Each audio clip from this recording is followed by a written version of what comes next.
पता बढ़िया होना चाहिए और मोबाइल नंबर, हाँ हाँ वही पता में सब आना चाहिए, तो सब लोग लिखेंगे अपना। अब हम कार्यक्रम को आगे बढ़ाते हुए हम थोड़ा जो हमारा इसको हटा दिया जाए, हो गया ना, इसको हटा दीजिए।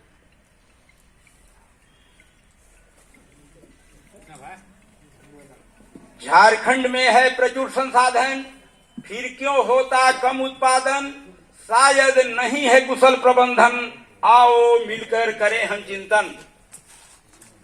हमारे झारखंड में संसाधन की कमी नहीं है, लेकिन हम उसका उपयोग सही तरीके से नहीं करते हैं, जिसके चलते हम प्रगति के पथ पर आगे नहीं बढ़ पा रहे हैं।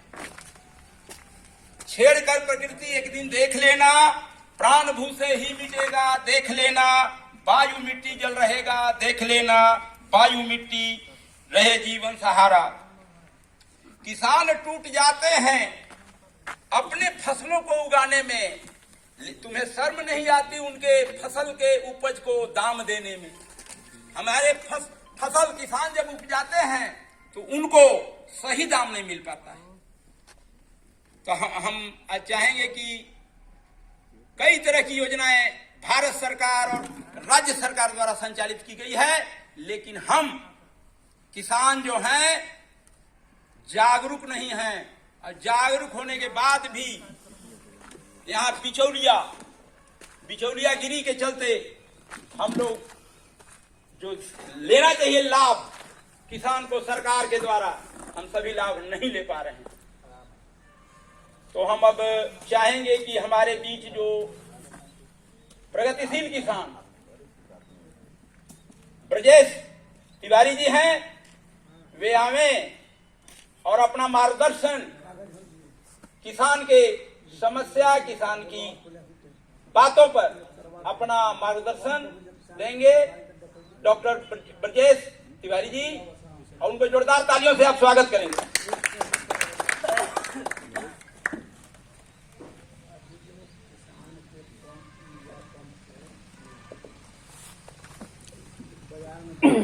इस किसान दिवस के अवसर पर जो हमारे पूर्व प्रधानमंत्री चौधरी चरण सिंह जी की जन्म दिवस के रूप में भी मनाया जाता है और किसान दिवस के रूप में भी, तो इस तत्वावधान में उपस्थित जितने भी हमारे मंचासीन अधिकारी, वैज्ञानिक और जो जनक धारा से जुड़े हुए हमारे सदस्य हैं, सबको पहले तो दिल से आभार व्यक्त करता हूं, और उपस्थित अन्नदाता जितने भी हैं उनको भी।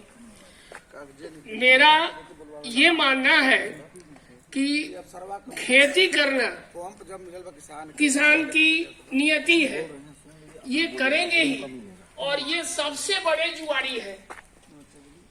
बरसात की परवाह मौसम के अनुकूल करके भी नहीं करके भी अपने खेतों में बीज बोने में ये पीछे नहीं रहते, और वह फसल उत्पादन होके उनके घर तक पहुंच पाएगा भी कि नहीं, ये भगवान भरोसे अभी तक हमारे झारखंड की धरती पर यही हो रहा है।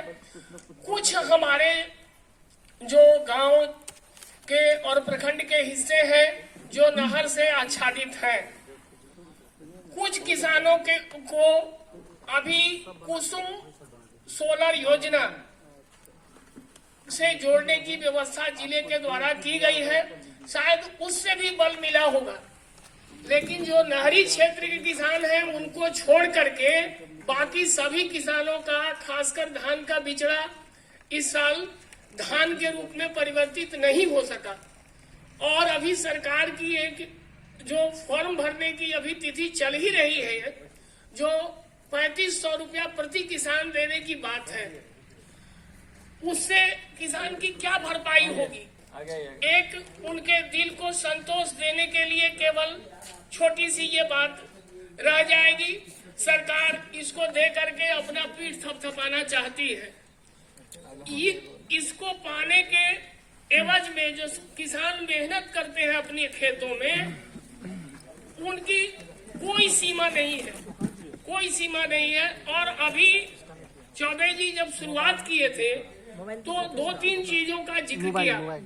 हमारा गांव जंगल से बहुत काफी दूर है, जंगल का कोई नामो निशान नहीं है, लेकिन आप लोगों को मुझे मंच के माध्यम से बताने में दुख ही हो रहा है, खुशी नहीं, कि हम लोग पहले सुने कि बनपुरवा में लोग खेती करना बंद कर दिए, तो ताहले नदी के किनारे किनारे जानवरों के छिपने का जगह था, जंगल बगल में था, इसलिए छोड़ दिए।